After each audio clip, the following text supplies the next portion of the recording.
Welcome to 6 TV. నేను మీ రచన. So IPL 2024 నిన్న జరిగిన ఎస్ఆర్హెచ్ వర్సెస్ ఎల్ఎస్జీ మ్యాచ్ లో అయితే టాస్ గెలిచిన ఎల్ఎస్జీ అయితే ముందుగా బ్యాటింగ్ తీసుకుంది. పవర్ ప్లే లో అయితే భువి 2 వికెట్లు తీసి ఎల్ఎస్జీ టాప్ ఆర్డర్ ని వెనక్కి పంపగా లాస్ట్ లో వచ్చిన ఆయుష్ బడోని అయితే 30 బాల్స్ లో 50 రన్స్ చేయగా పురాన్ అయితే 26 బాల్స్ లో 48 రన్స్ చేసి అయితే 20 ఓవర్స్ లో ఎల్ఎస్జీ 165 రన్స్ చేసి ఒక రెస్పెక్టబుల్ టోటల్ కి అయితే తీసుకుపోయారు.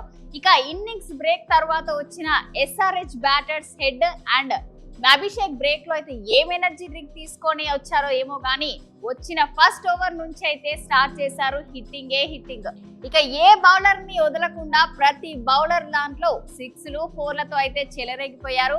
ఇక అభిషేక్ 28 బాల్స్ లో 75 చేయగా హెడ్ అయితే 30 బాల్స్ లో 89 చేసి 10 ఓవర్స్ కి అయితే ఇక 2 బాల్స్ మిగిలి ఉండగానే మ్యాచ్ అయితే క్లోజ్ చేశారు.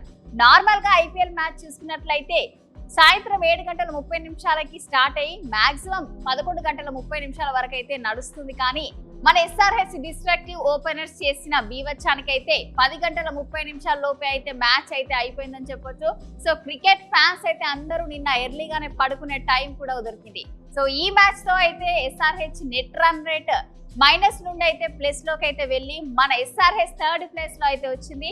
ఇక 2 మ్యాచ్లు మన హైదరాబాద్ కి అయితే మిగిలి ఉన్నాయి. అవి కూడా మన హోమ్ గ్రౌండ్ లోనే ఉంది. సో నిన్న ఎల్ఎస్జీ ఇన్నింగ్స్ మొత్తం 4 6లు కొడితే మన ఎస్ఆర్హెచ్ 10 ఓవర్ లోపునే 14 6లు అయితే కొట్టింది.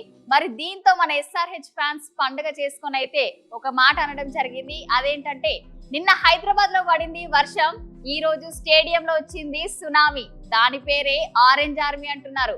సో ఎస్ఆర్హెచ్ అయితే ఎంత దుమ్ము రేపిందో అయితే తెలుసుకున్నాం కదా. సో మరో అప్డేట్ తో మళ్ళీ కలుద్దాం. చూస్తున్నారండి 6 టీవీ.